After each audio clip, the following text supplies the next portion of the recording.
معزز ناظرین اور سامعین، تقی عابدی ٹورنٹو سے آج نوے لیکچر کے ساتھ آپ کی خدمت میں حاضر ہے۔ ہم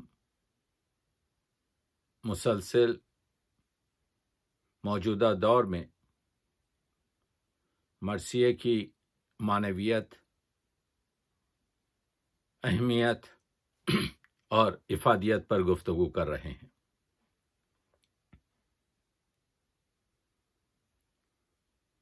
جس کا انگریزی میں ترجمہ The visionary significance and benefits of Marcia in modern era ہے۔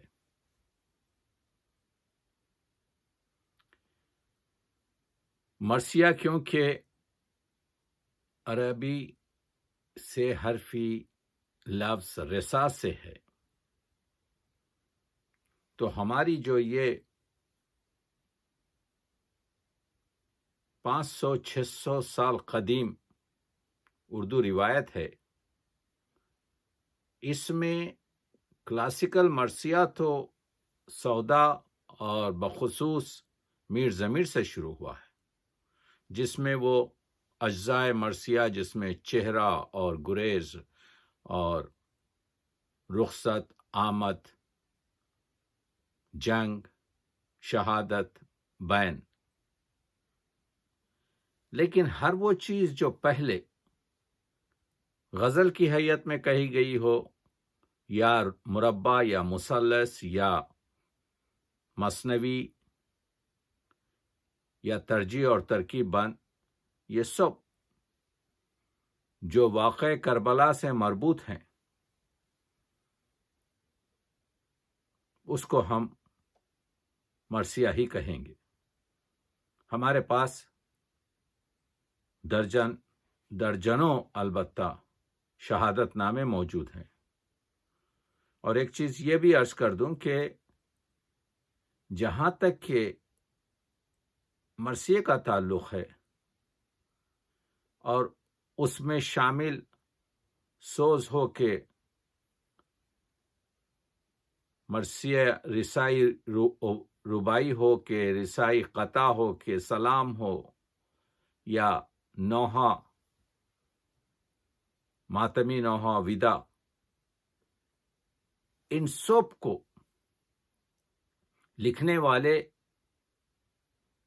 یہ مرثیہ نگار مختلف قوموں اور مختلف زبانوں سے تعلق رکھتے تھے۔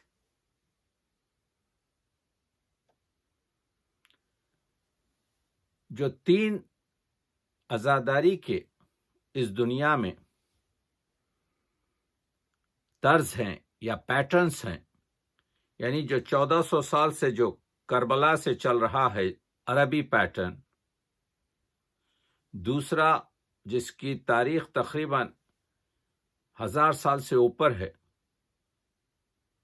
فارسی طرز، اور تیسرا ہمارا بر صغیر کا، جس میں شاعری کو سب سے زیادہ اہمیت حاصل ہے، جو تقریباً 600-700 سال سے بر صغیر میں رائج ہے، اور آج دنیا کے 70 سے زیادہ ملکوں میں بڑے پیمانے پر، 70 سے زیادہ اس وجہ سے کہہ رہا ہوں جہاں پر بڑے پیمانے پر، ورنہ دنیا کے ہر ایک مقام پر جہاں پر مسلمان بستے ہیں، نواسہ رسول کی اس قربانی کی یاد منائی جاتی۔ لیکن جہاں تک کہ اردو مرثیے کا تعلق ہے، آپ دیکھ رہے ہیں کہ جیسا میں مسلسل عرض کر رہا ہوں کہ یہ صنف سخن تمام اصناف سے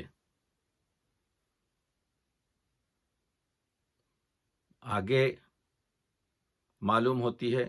اسی وجہ سے خدائے سخن اور مرثیے کے آفتاب میر انیس نے کہا تھا، میری قدر کر اے زمین سخن،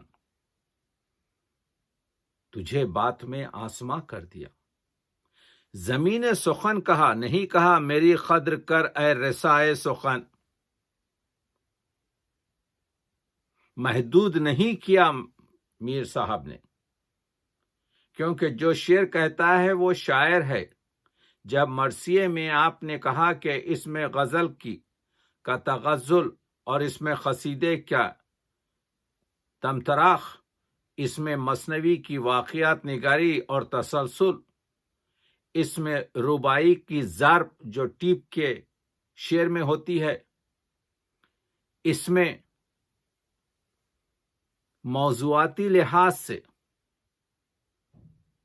جذبات نگاری، کردار نگاری، واقعہ نگاری، محاکات کی تو بات کیا، مکالمات اور روزمرہ ہو کے علم بیان کی ہر چیز یہاں پر ملے گی آپ کو، وہ تشبیہ ہو کے، استعارہ ہو کے، مجاز کل ہو کے، کنیہ، ثنائے لفظی ہو کے ثنائے معنوی، عمدہ ترین تراکیب ملیں گے۔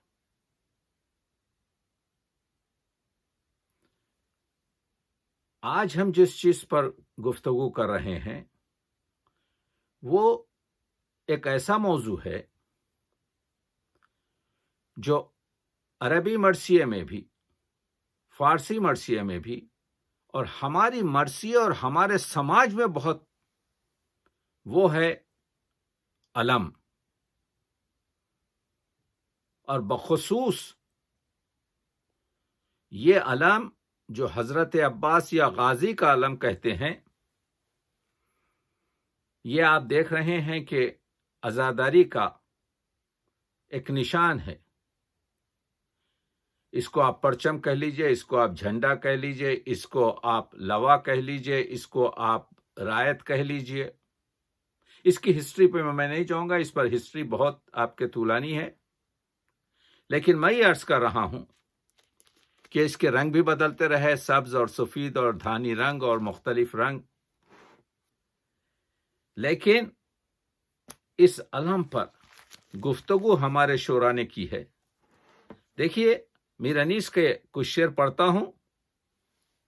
غل تھا جہاں میں علم ایسا نہیں دیکھا، حضرت عباس کی گفتگو ہو رہی۔ غل تھا کہ جہاں میں علم ایسا نہیں دیکھا، زرریز ہے پنجہ کرم ایسا نہیں دیکھا، یعنی جس سے سونا جھڑ رہا ہے، معنی استعاراتی ہے، یعنی جس سے فکر انسان آپ کے منور ہو رہی ہے، جو فکر انسان کو دولت اور ثروت سے، زرریز ہے پنجہ، کیونکہ پنجہ زرد ہوتا ہے، زرریز ہے پنجہ کرم ایسا نہیں دیکھا، اقبال و جلال و حشم ایسا نہیں دیکھا، سرداروں میں ثابت قدم ایسا نہیں دیکھا، طوبا ہو تو وہ جو جنت کا درخت ہے جس کی شاخیں اور جس کا آپ کے جو ہے پورا رحمت، توبہ ہو تو ایسا مہک کامل ہو تو ایسا، ایسے علم نور کا حامل ہو تو ایسا۔ تو یہ غازی کا علم، اس کی شان اس علم کی وہ ہے، تو اس کو اٹھانے والا بھی ویسا ہوگا۔ عالم میں ہوئے چار اولو العزم علمدار۔ دیکھیے مرثیے میں سب کچھ ہے، اس ایک بند میں میر انیس کیا کہہ رہے ہیں؟ عالم میں ہوئے چار اولو العزم علمدار، ویسے تو لاکھوں علمدار ہوئے مگر چار بڑے۔ عالم میں ہوئے چار اولو العزم علمدار، ایک حضرت حمزہ تھے تو ایک جعفر طیار، بعد ان کے ہوئے زیب علم حیدر کرار، عباس اب اس منصب والا کا ہے مختار، کرسی کے بھی پائے سے سوا پایا ہے رتبہ۔ کیا مصرع ہے! یہ جو کرسی ہے جس کو ہم آیت الکرسی کہتے ہیں، یعنی یہ جو آفاق کی جو چیزیں، کرسی کے بھی پائے سے سوا یعنی زیادہ، پایا ہے رتبہ، کیا دس بدس اس کو یہ ہاتھ آیا ہے رتبہ۔ یعنی وہ جو غازی کا علم ہے وہ کبھی آپ کے حمزہ کے ہاتھ میں تھا، کبھی جعفر طیار کے ہاتھ میں تھا، کبھی علی ابن ابی طالب کے ہاتھ میں تھا، آج عباس ابن علی کے ہاتھ میں۔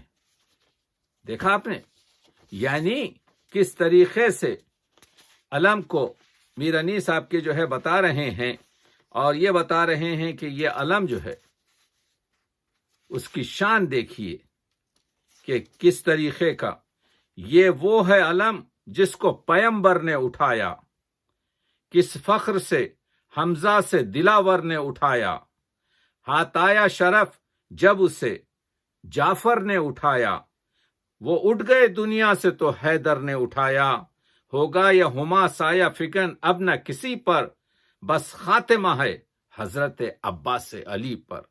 اسی وجہ سے آپ دیکھ رہے ہیں کہ آج فقط غازی کا علم آپ کے جو ہے بلند ہے، اس وجہ سے کہ اب اس کے بعد وہی عباس کا نعرہ ہوگا۔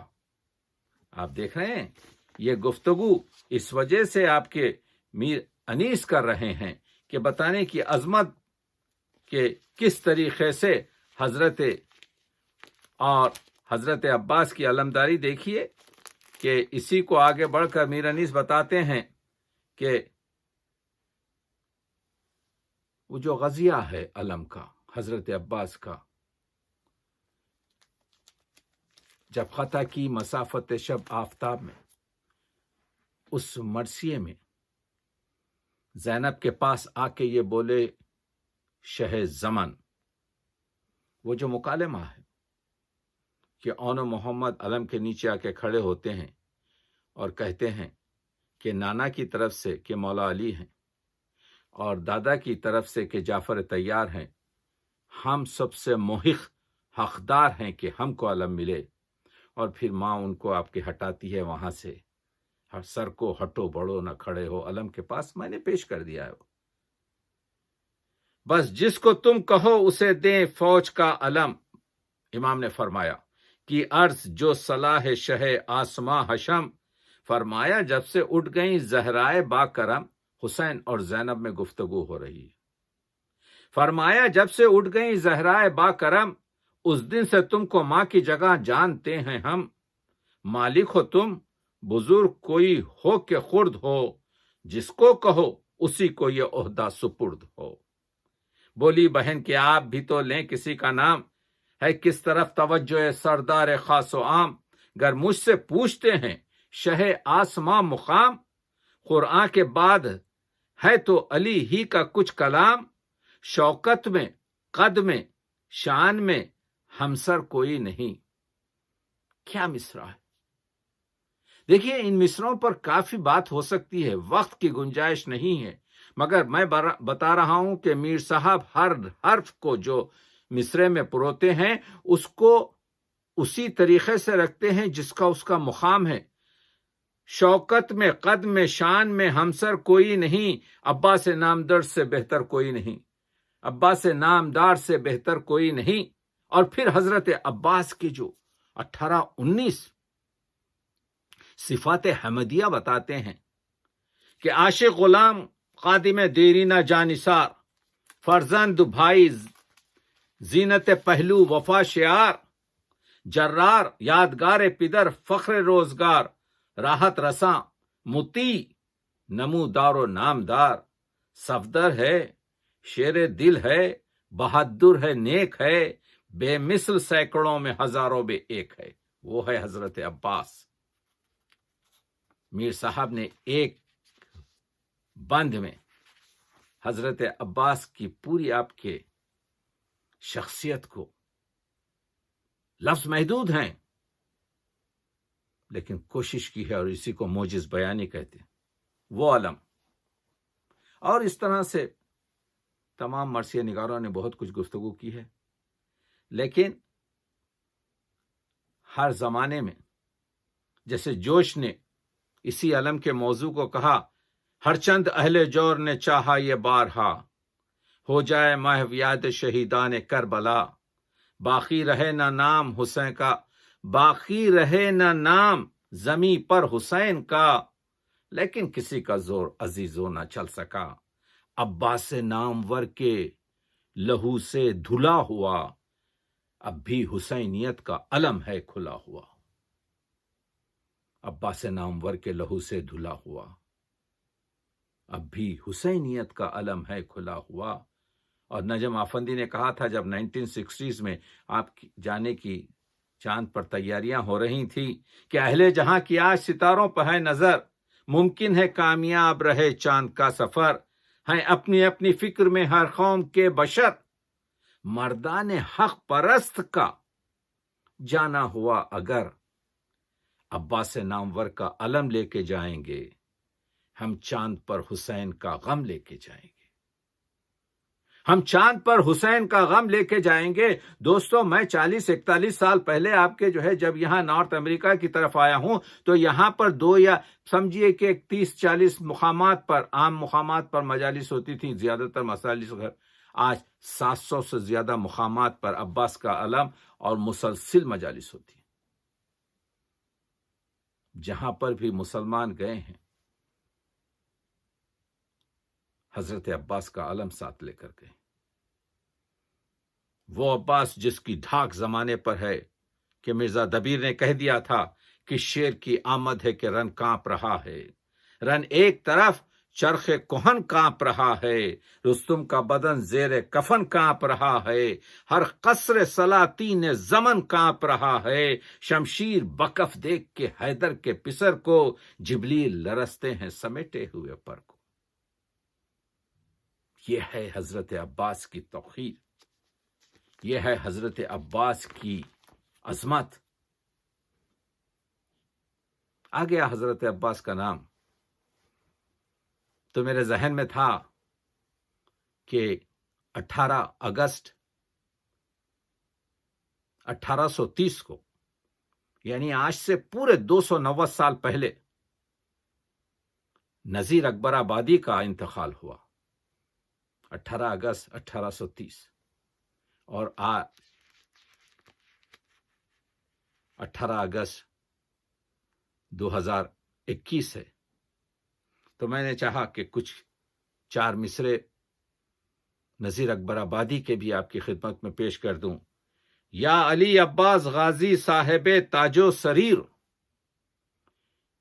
یا علی عباس، علی ابن عباس، عباس ابن علی، یا علی عباس غازی صاحب تاج و سریر، سب کے تم مشکل کشا ہو، کیا غریب ہو کیا امیر، جان و دل سے اب تمہارا نام کا ہو کر فقیر، یہ غلام روسیہ ہے جس کو کہتے ہیں نذیر، یہ غلام روسیہ ہے جس کو کہتے ہیں نذیر۔ وہی نذیر اکبر آبادی مولا علی کی شان میں کہتے ہیں کہ علی کی یاد میں رہنا عبادت اس کو کہتے ہیں، علی کے وصف کچھ کہنا سعادت اس کو کہتے ہیں، علی کی مدح کا پڑھنا کرامت اس کو کہتے ہیں، علی کے نام کا لینا حلاوت اس کو کہتے ہیں۔ بہت طولانی ہے۔ میں عرض یہ کر رہا تھا کہ زمانوں، دیکھیے یہ مرثیہ نگاروں نے اتنا تغزل رکھتے ہوئے غزلیں نہیں کہیں، لیکن قدیم مرثیہ نگاروں نے جس طرح سے مثنوی میں مرثیے کہے اسی طرح سے حیات غزل میں بھی مرثیے کہے، لیکن کلاسیکل مرثیے کے بعد جو مرثیہ نگار آئے انہوں نے تغزل تو مرثیوں میں رکھا، لیکن غزل کی جگہ انہوں نے سلام پیش کیے۔ اور یہ سچ ہے کہ ان سلاموں کے بعد اشعار آپ نکال کر اگر غزل میں داخل کر دیں تو آپ کو غزل کے سلام معلوم ہونے لگیں گے۔ جز خدا، میر انیس کے سلام کے کچھ شعر دیکھیے کہ جز خدا جھکتے نہیں ہم بادشاہ کے سامنے، ہاتھ پھیلائے توانگر کیا گدا کے سامنے۔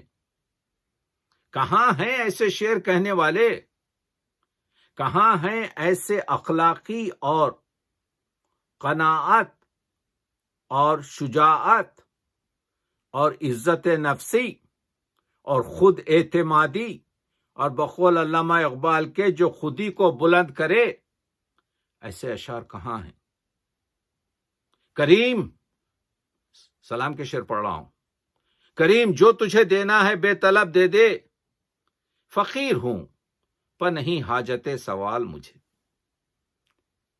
کسی کے سامنے کیوں ہاتھ جا کے پھیلاؤں، میرا کریم تو دیتا ہے بے سوال مجھے، کریم مجھ کو عطا کر وہ فخر دنیا میں کہ جس کو فخر رسالت مآب سمجھے،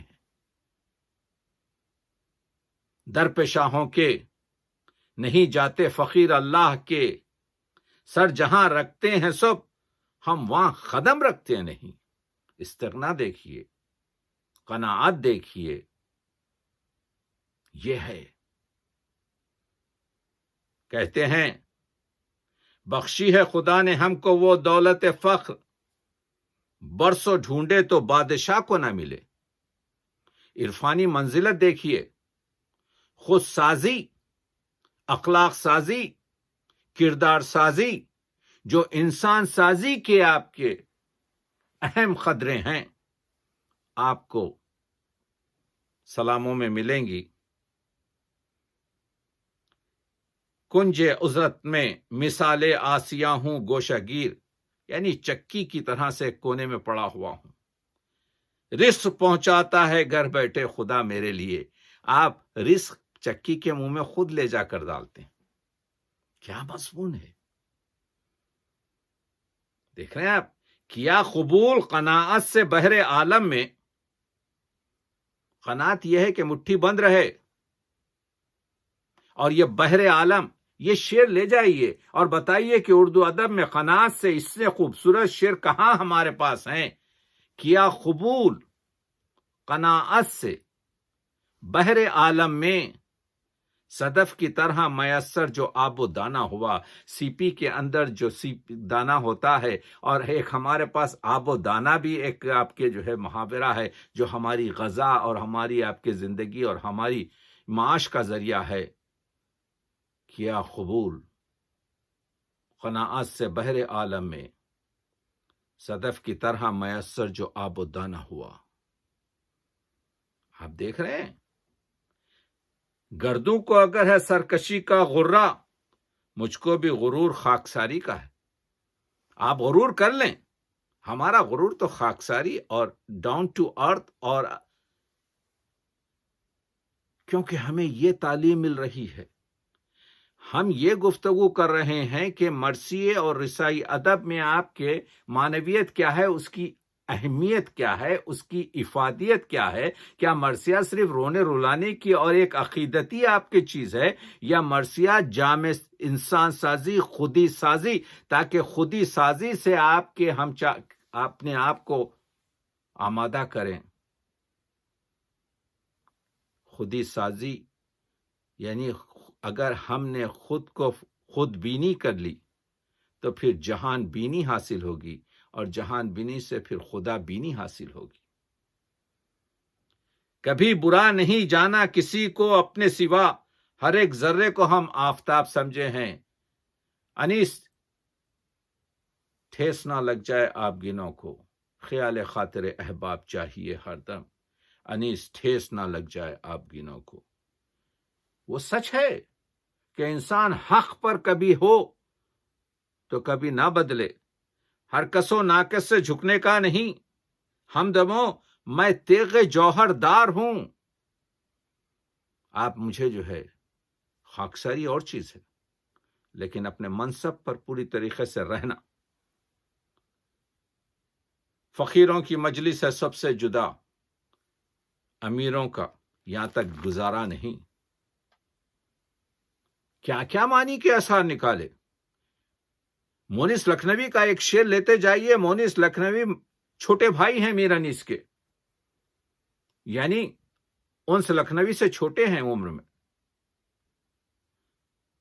یہ جو چادریں لوٹی جاتی تھی، دو چیزوں کے لیے لوٹی جاتی تھی۔ ایک تو یہ کہ جس خاتون کے سر سے چادر لوٹی جاتی تھی، جس کو سر برہنہ کیا جاتا تھا، ایک اس کو بے احترامی کرنا، اور دوسرے یہ کہ چادروں میں اس زمانے میں آپ کے سونے اور چاندی کے تار ہوتے تھے، اور اس کے گوشوں پر موتی لگے ہوئے ہوتے تھے۔ تو مادی نظر سے بھی چادر معنوی لحاظ سے لوٹتے تھے اور مادی، ایک شعر مونس لکھنوی نے کہہ دیا، ردائے بنت زہرا لوٹنے کو لوٹ لی لیکن، سلام کا شعر پڑھ رہا ہوں، ردائے بنت زہرا لوٹنے کو لوٹ لی لیکن، پشیماں بھی ہوئے پیوند چادر دیکھنے والے۔ ارے ہم نے کس کی چادر لوٹی؟ ہم نے زینب کبریٰ کی چادر لوٹی، ہم نے بنت زہرا کی چادر لوٹی۔ اس میں تار چاندی اور سونے کے نہیں، اس میں موتی نہیں، اس میں تو پیوند ہے۔ ردائے بنت زہرا لوٹنے کو لوٹ لی لیکن، پشیماں بھی ہوئے پیوند چادر دیکھنے والے۔ میرے نیز کے ہمارے پاس 99 سے زیادہ سلام ہے۔ شبیہ امام زماں کھینچتے ہیں، تصور میں تصویر جاں کھینچتے ہیں۔ ہے کوئی ایسا مطلع لکھے، شبیہ امام زماں کھینچتے ہیں، تصور میں تصویر جاں کھینچتے ہیں، جگہ مول لی ہے مزاروں کی خاطر، زمیں پر شہیدی نشاں کھینچتے۔ نہ ہوگی صفت خال رخسار شہ کی، ابس خفتیں نکتہ داں کھینچتے ہیں۔ کہاں بیڑیاں اور کہاں پائے عابد، یہ لنگر کہیں ناتواں کھینچتے۔ درد دیکھیے، سچائی دیکھیے، پکاری سکینہ، دہائی ہے بابا، ستمگر میری بالیاں کھینچتے ہیں۔ سکینہ بنت الحسین کی بالیاں اتاری نہیں گئیں، 4 سال کی بچی کے کان سے بالیاں کھینچی گئی۔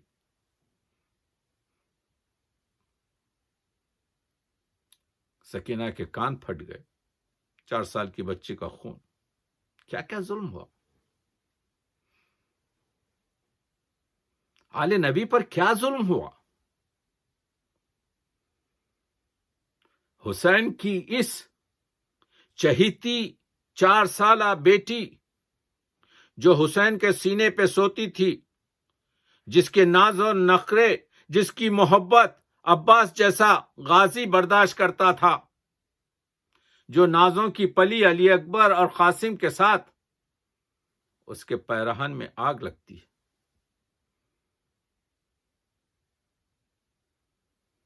وہ سکینہ جو درد کی، جو زندان شام میں تنہا سو رہی ہے، وہ ایک ایسی داستان ہے کہ مرثیہ نگاروں نے بہت خاص طریقے سے اس کا ذکر کیا ہے۔ دیکھیے، تاریخ پڑھیے، جب یہ قافلہ گزر رہا ہے کربلا سے کوفہ اور کوفے سے شام، تو جن لوگوں کے پاس کچھ نہیں ہے، وہ اپنے دامن میں پتھر بھر کر آل محمد پر پتھر برسا رہے۔ یہ ہے تاریخ، کیونکہ یہ کہا گیا تھا کہ یہ لوگ خارجی ہیں۔ خیر، میں تو یہ بتانے کی کوشش کر رہا ہوں کہ میر انیس کا کمال یہ ہے، اور مرزا دبیر کا کمال یہ ہے کہ جب بچے کی زبان سے بات کرتے ہیں تو مرثیے میں اور رسا میں وہ چیزیں لاتے ہیں۔ اچھی نہیں عادت یہ نہ روا کرو بیبی، اچھی نہیں عادت یہ نہ رویا کرو بی بی، پہلو میں کبھی ماں کے بھی سویا کرو بی بی، کیا ہوئے جو ہم گھر میں کسی شب کو نہ آئیں، مجبور ہوں ایسے کہ تمہیں چھوڑ کے جائیں، تم پاؤ نہ ہم کو نہ تمہیں ہم کہیں پائیں، بی بی کہو پھر چھاتی پہ کس طرح سلائیں۔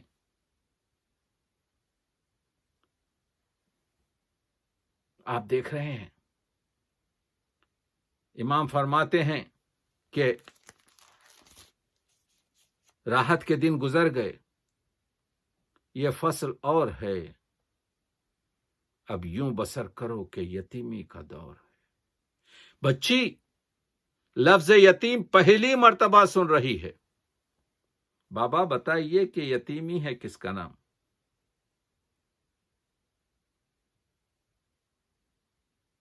مت پوچھ کہ یہ مصیبت عظیم ہے، مر جائے جس کا باپ وہ بچہ یتیم ہے۔ یہ ہے مرثیے کی مکالمہ نگاری۔ سکینہ نے ہر چیز سہی، تماچے کھائے۔ میں نے ایک شعر کہا تھا، رخسار سکینہ پہ تماچوں کے نشاں تھے، اچھا ہوا عباس نے چہرہ نہیں دیکھا۔ وہ سکینہ، نفسیات یہ ہے انسان کی کہ اپنا دکھ درد بیان کرتا ہے۔ 4 سال کی بچی ہے، بابا کا جب سر ملا کٹا ہوا تو سینے پہ رکھ کر ہر چیز سکینہ نے کہی کہ مجھے تماچے مارے گئے، میرے کانوں سے خون رواں ہے، مجھے رسی میں باندھا گیا۔ جب اسی زندان میں سب سو رہے تھے، بچی اٹھ کر اپنا درد دربانوں سے کہنے جا رہی ہے۔ پہلے دیکھا کہ پھوپھی سو رہی ہے، بھائی سجاد سو رہا ہے، بولا نہ جب کوئی تو ہوا غم زیادہ تر، دیوار پکڑے پکڑے گئی وہ خریب در، پٹ کو ہلا ہلا کے پکاری وہ نوحہ گر، دربانو جاگتے ہو کہ سوتے ہو بے خبر، بے کس ہوں تشنہ لب ہوں فلک کی ستائی ہوں، کچھ تم سے اپنا حال میں کہنے کو آئی ہوں۔ انیس نفسیات کا شاعر ہے۔ بے کس ہوں تشنہ لب ہوں فلک کی ستائی ہوں، جاتی ہے دروازے پر زندان کے، آل محمد اسیر ہیں، خلیفۃ المسلمین کا فتویٰ ہے کہ آل نبی کو ایسے زندان میں رکھا جائے نہ جس پر چھت ہے نہ جس پر فرش ہے۔ بے کس ہوں تشنہ لب ہوں فلک کی ستائی ہوں، کچھ تم سے اپنا حال میں کہنے کو آئی ہوں۔ آپ نے دیکھا سب سے زیادہ اس ایج میں نفسیات بتا رہا ہوں کہ مرثیہ نگاروں نے کتنی عمدگی سے شاعری کی ہے، کہ اس میں نفسیات نگاری کیا ہے، اس میں جذبات نگاری کیا ہے۔ نفسیات نگاری دیکھیے بچے کی یہ ہے، آپ دیکھتے ہیں جب ہمارے اسکول شروع ہوتے ہیں تو یہ بچے اپنی ماؤں سے لپٹ کر پہلے دن اسکول جانے سے روتے رہتے ہیں، اس وجہ سے کہ this is called separation anxiety. بچے جو ماں سے جڑے ہوئے ہیں وہ 6 گھنٹے کے لیے بھی نہیں جانا چاہتے۔ سکینہ کا باپ، سکینہ نے دیکھا کہ وہ سینہ جس پر وہ سوتی تھی وہ بے سر بے کفن کربلا میں پڑا ہے۔ سکینہ نے دیکھا کہ اس کے پیرہن میں آگ لگی، اس کے کان میں سے بندے چھینے گئے، اس کے پیرہن میں آگ لگی۔ سکینہ نے پتھر کھائے، رسن بستہ ہوئی، لیکن سب سے مشکل گھڑی سکینہ پر جب آئی، جب دربار یزید 700 جو درباری تھے جس میں حافظ قرآن بھی تھے، وہ 700 مرد جو در حقیقت نامرد تھے، جو کرسیوں پر بیٹھے ہوئے تھے، اور رسول کی نواسی اور رسول کا نواسا رسیوں میں بندھا کھڑا تھا۔ اس وقت ایک غلام زادے نے یہ کہا کہ کیا میں اس سکینہ کو اپنی کنیزی میں لے سکتا ہوں؟ یہ کہنا تھا، سکینہ منخلف ہو گئی۔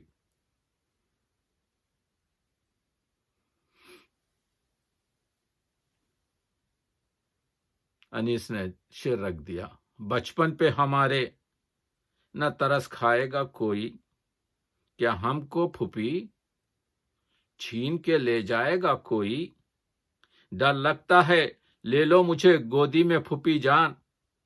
اب پھوپھی کو، اس چھوٹی 4 سالہ بچی کی نفسیات کو اور اس کو پوری طریقے سے مطمئن کرنا ہے۔ ادھر علی کی بیٹی کو جلال آ جاتا ہے کہ ایک غلام زادہ آل نبی کو اپنی کنیزی میں لینا چاہتا ہے۔ زینب نے کہا تم نہ ڈرو، مجھ تم پہ میں واری، وہ کون ہے جو چھینے گا بچی کو ہماری، وہ کون ہے جو چھینے گا بچی کو ہماری، بگڑوں تو ابھی خاک میں آدھا کو ملا دوں، میں چاہوں ابھی عرش الہی کو ہلا دوں۔ سکینہ مطمئن ہو جاتی۔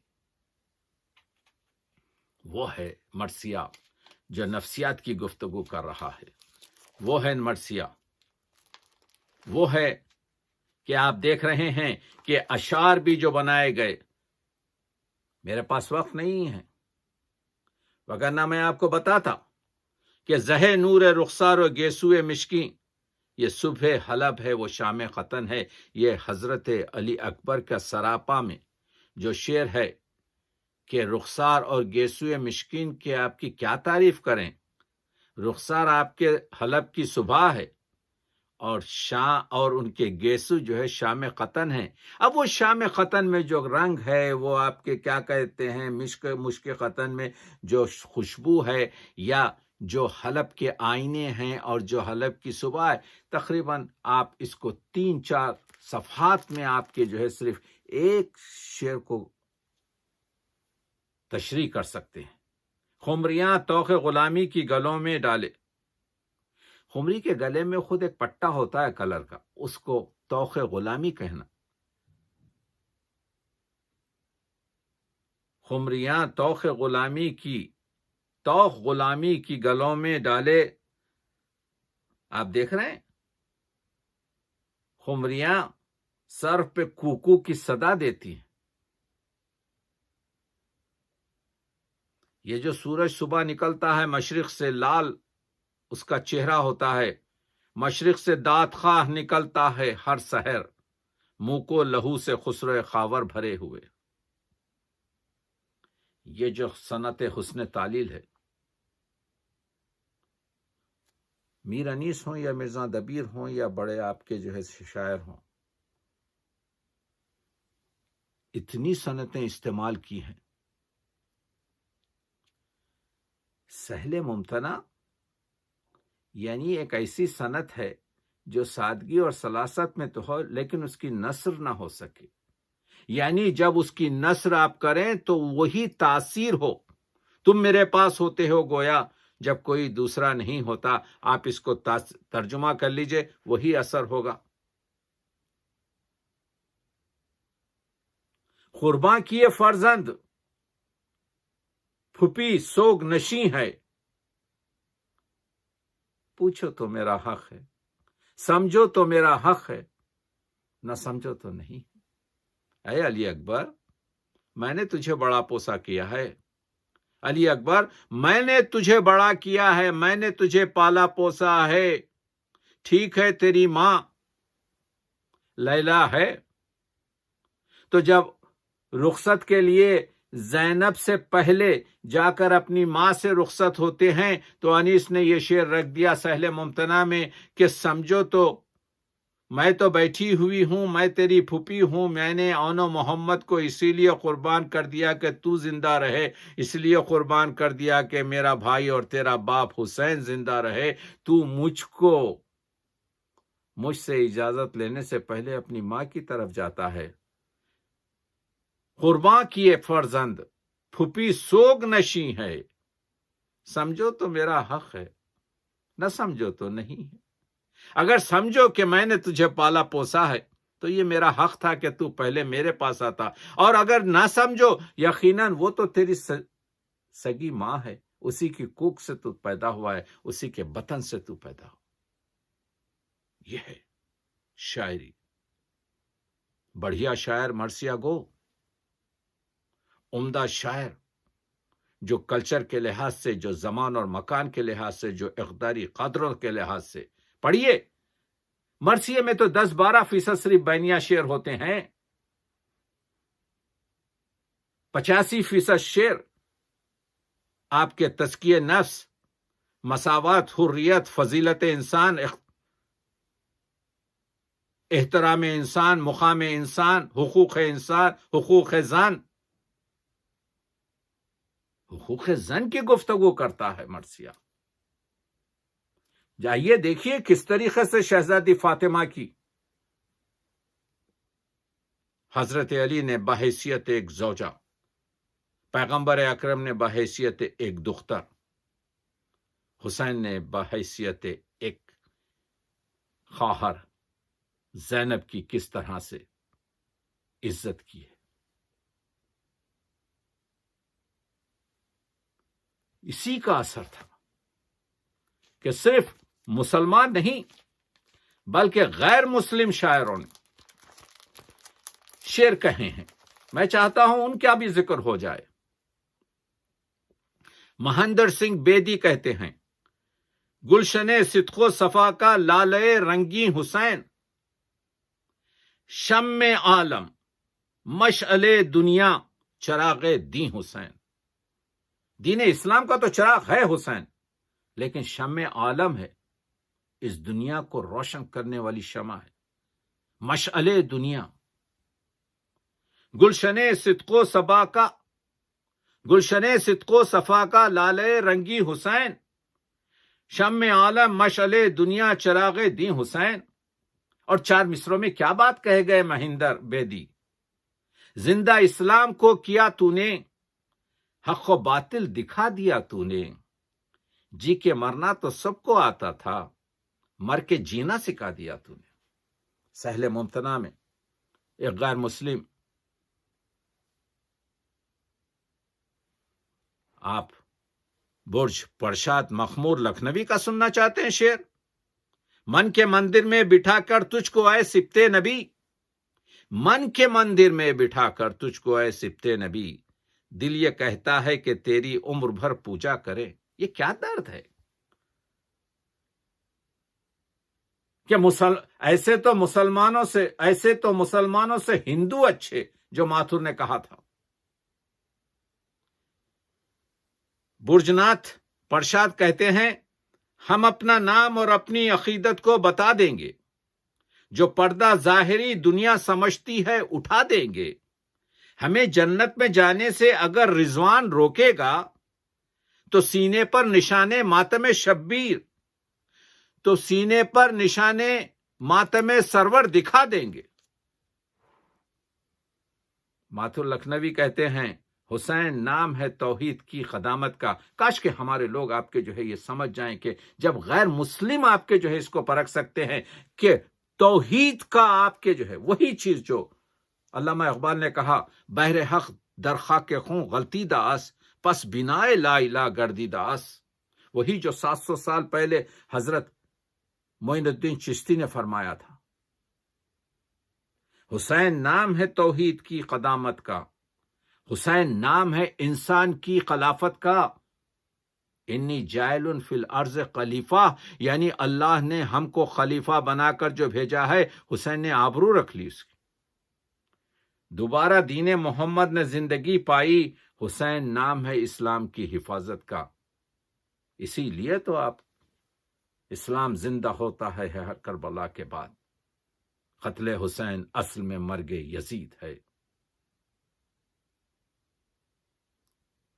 انسان کو بیدار تو ہو لینے دو. ہر قوم پکارے گی ہمارے ہیں حسین. نہ سمجھے کوئی مگر ہم سمجھتے ہیں ماتھر، حسین نام ہے اسلام کی صداقت کا۔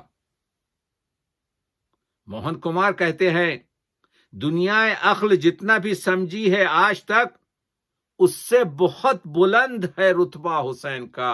ہم کیا سمجھ سکے حسین کو؟ سجدوں کے واسطے ہیں جبھی کتنی بے قرار، مل جائے کاش نقش کفے پا حسین کا۔ وہ حسین، یوگندر پال کہتے ہیں تیر و شمشیر نہیں نقش و نگار اسلام۔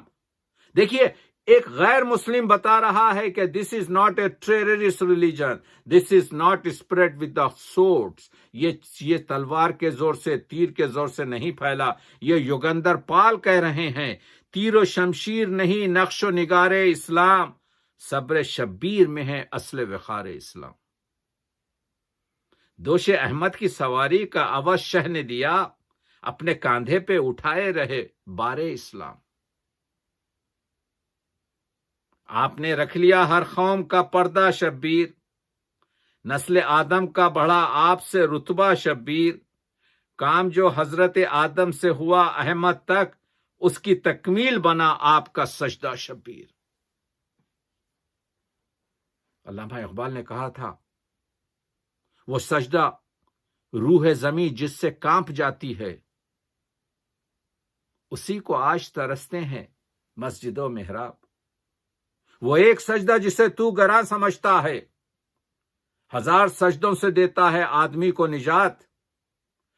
اور جوش نے کہا تھا حسین کے سجدے پر، کیا نماز شاہ تھی ارکان ایمانی کے ساتھ، کعبہ مس ہوتا تھا ہر سجدے میں پیشانی کے ساتھ۔ کعبے کی طرف سجدہ کرنا اور چیز ہے، آپ کی پیشانی سے کعبے کا مس ہونا اور کوئی چیز ہے۔ دیکھ رہے ہیں آپ وہ حسین جو امتحان میں اپنے کس طریقے سے کامیاب ہے۔ یعنی حسین کی آپ دیکھیں، مولا حسین نے عرفان اور عشق خدا اور یاد خدا میں کیا کہا؟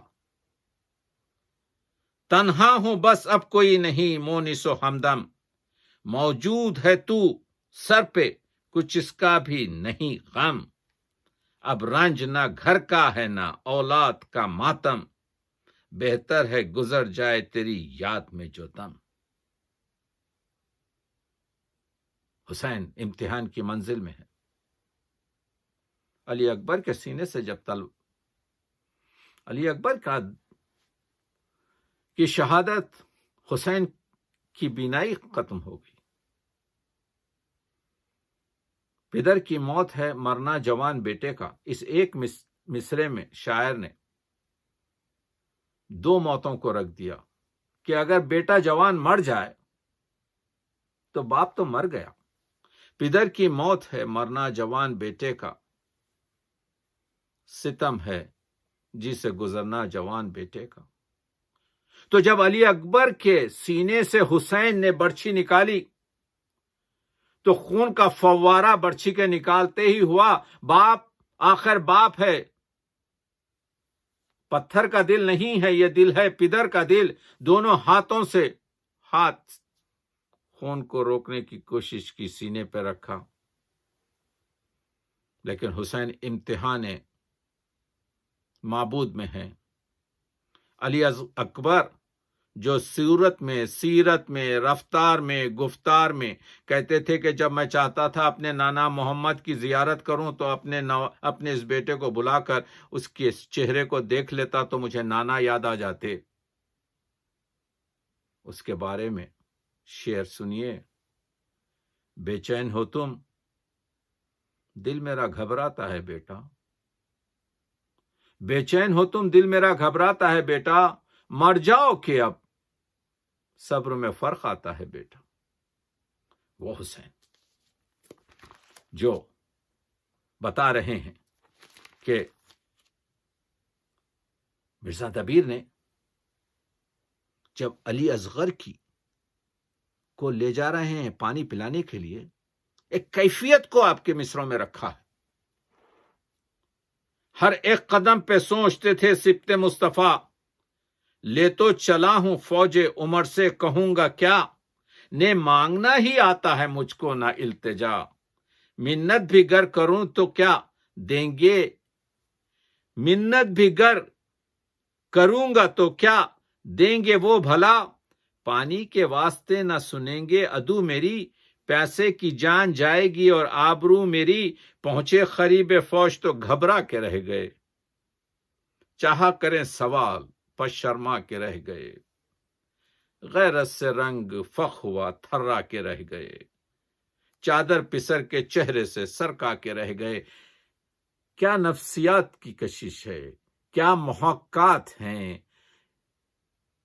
یعنی اس لشکر کے سامنے نواز رسول کی پہنچے قریب فوج تو گھبرا کے رہ گئے، چاہا کریں سوال پس شرما کے رہ گئے، غیرت سے رنگ فخ ہوا تھرا کے رہ گئے، چادر پسر کے چہرے سے سرکا کے رہ گئے، آنکھیں جھکا کے بولے کہ یہ ہم کو لائے ہیں، اصغر تمہارے پاس غرض لے کے آئے ہیں. آپ دیکھ رہے ہیں وہ حسین جو اپنے اس کے بارے میں عرفان اور زہد میں حضرت سلمہ کے برابر کوئی، میں بہت سی سالک جو ہیں وہ راہ رضا بھولتے نہیں، جو دوست ہیں ولی کے ولا بھولتے نہیں. میں آخری جو 10ویں گفتگو ہے اس میں عرفانیت کے مسائل کو پیش کروں گا، لیکن یہاں پر یہ بتانا چاہتا ہوں کہ کس طریقے سے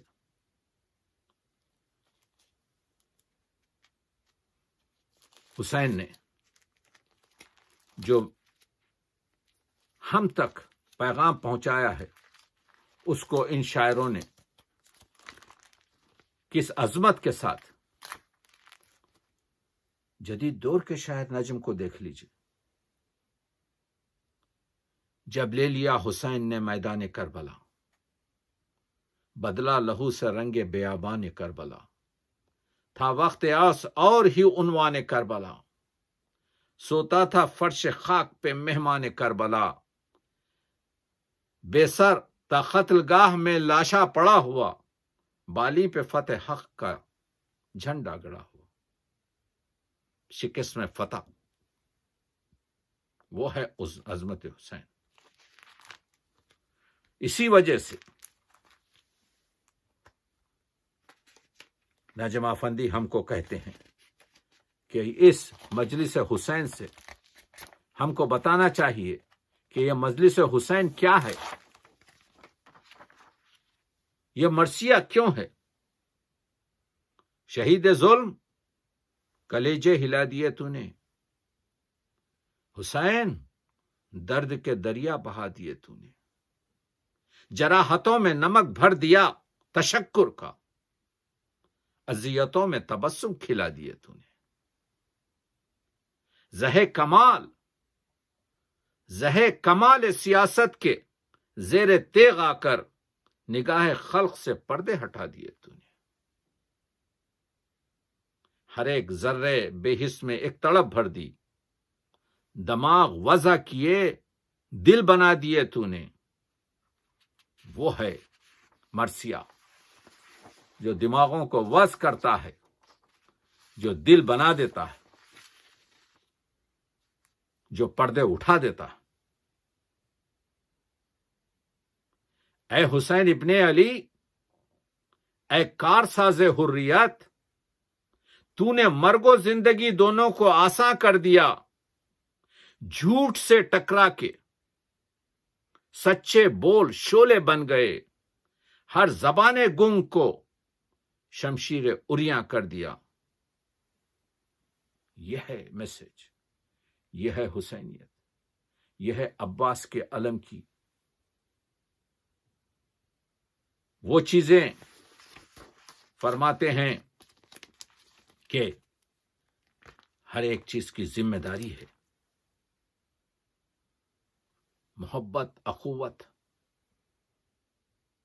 مرثیے کی اور رسائی ادب کی جو معنویت ہے، ملت میں تفرقے کا نہ سامان کیجیے، قرآن کے ورق نہ پریشان کیجیے، جان دی تھی اتحاد کی خاطر حسین نے، پورا شہید ظلم کا ارمان کیجیے، کچھ درد سے حسین کے لے کر گداز دل، للہ اپنے دل کو مسلمان کیجیے، اور سرکار دو جہاں کی محبت کے نام پر آپس کے اختلاف کو قربان کیجیے، مرکز بنا کے آج حسینی نشان کو دنیا میں اتحاد کا اعلان کیجیے۔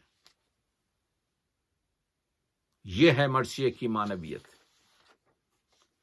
یہ ہے مرثیے کی اہمیت، یہ ہے مرثیے کی افادیت۔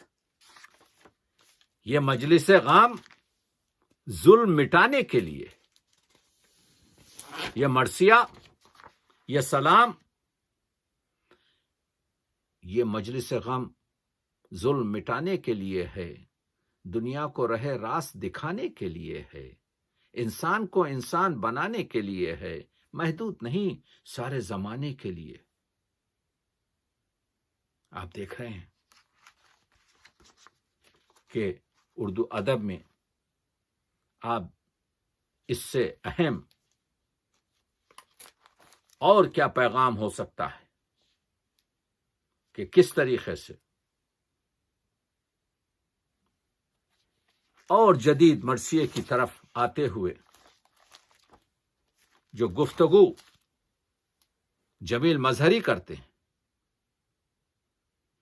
کہ ہر ایک زمانے میں اجزائے مرثیہ بدلے تھے، ایک دور ہی میں مرثیوں کے رنگ نئے، کہو ضرور کہو جو بزرگ کہتے تھے، مگر کچھ اپنی طرف سے بھی خاص بات رہے، کلام غیر کو اپنا لیا تو کیا حاصل، عدل بدل کے وہی رکھ دیا تو کیا حاصل، ہم ہی ہو اپنے ہی مجلس فروز کام سے کام، نصیب فکر رہے ذکر عصر ساز سے کام، کھلے شریعت و انسانیت کے وہ اقدام، لکھا ہو جن پہ مقرر حسین اور اسلام،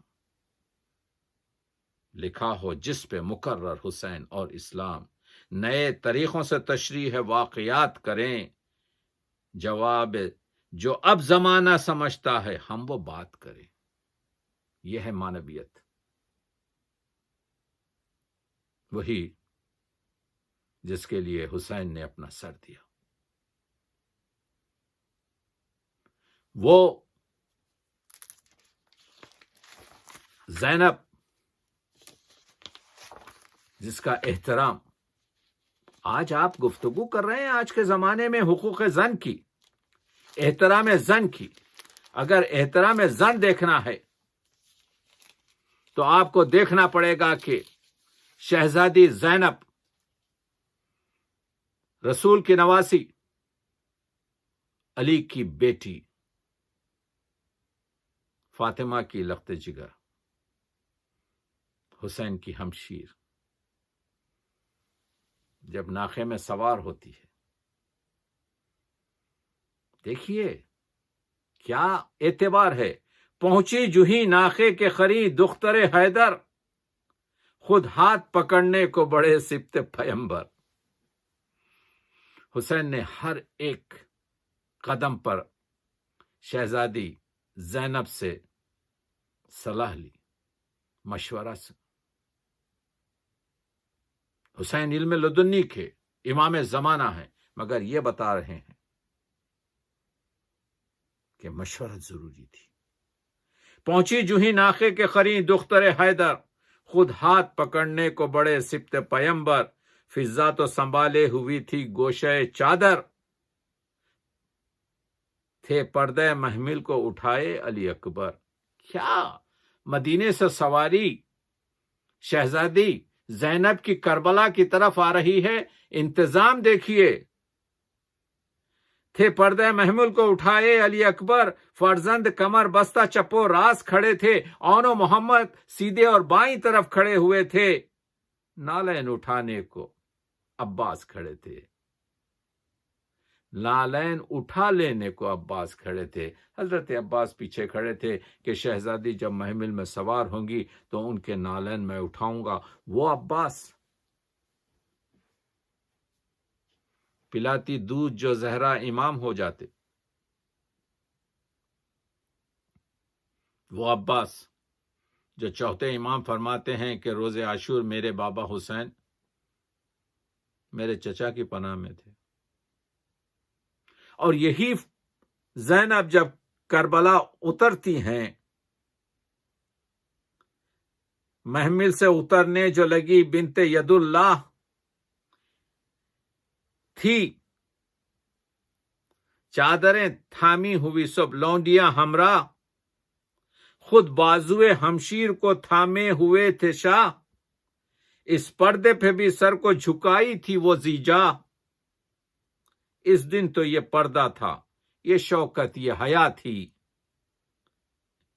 ایک دن وہ عاشور کا دن تھا، اس دن تو یہ پردہ تھا، یہ شوکت، یہ حیا تھی، ایک دن وہی زینب تھی جو محتاج ردا تھی، ایک دن وہی زینب تھی جو محتاج ردا تھی۔